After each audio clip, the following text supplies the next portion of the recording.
Sa Sorsogon, walang naitalang volcanic quake sa Mount Bulusan sa loob ng mahigit 2 araw. Pero nakabantay pa rin ang PhilVox.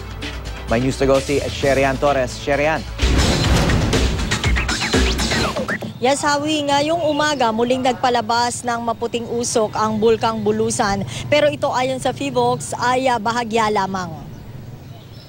Pero mula nung Sabado o sa nakalipas na 72 oras, walang naitalang volcanic wake sa Bulkang Bulusan ang Philippine Institute of Volcanology and Seismology o PhilVox dito sa Sorsogon. Gayunman, nananatili pa rin sa Alert Level 1 ang bulkan, sabi ni PhilVox Observer Abner Ete. Ibig sabihin daw ng Alert Level 1, maaari pa rin magkaroon ng volcanic wake o eruption ang Bulusan anumang oras. Kailangan daw bumilang na ng mga buwan ang PhilVox na walang naitatalang aktibidad ang Bulusan bago masabi ng ahensya na nagpahinga na uli ang naturang bulkan, sabi ni Ete. Patuloy niya ang pagmamonitor ng PhilVox sa aktibidad ng Bulkang Bulusan. Samantala, maliban sa usok o steam na karaniwang inilalabas ng Bulusan at seismic activities nito, regular ding tinitignan ng mga eksperto ang ground depth o estado ng pinakasahig at slope ng bulkan. Gayun din ang level ng asido sa mga katubigan gaya ng mga bukal sa palibot ng Bulkang Bulusan, sabi ni Ete. Sa kabila ng pananahimik ng bulkan, muling pinaalalahanan ng PhilVox ang mga nakatira sa palibot ng Bulkang Bulusan,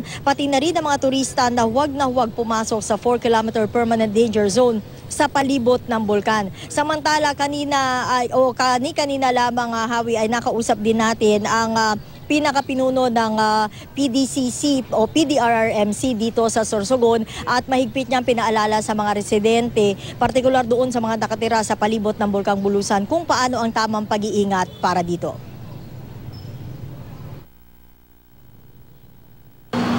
That time, we're already monitoring the weather disturbance towards Malaya Masapar, May 8. So, lowers naman siya.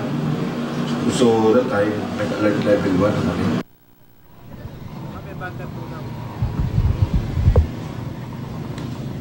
Hawi, yung sabi rin na kasama to sa sinabi sa atin na opisyal ng PDRRMC, no, na sana daw ang dapat lang maging attitude ng mga residente dito, partikular doon sa mga nakapalibot nga sa bulkan, ay manatili na nakamonitor kung ano yung mga nagiging aktibidad nito, at ito daw ay malalaman sa pamamagitan ng kanilang local government units o kaya ay sa mga balita. Hawi?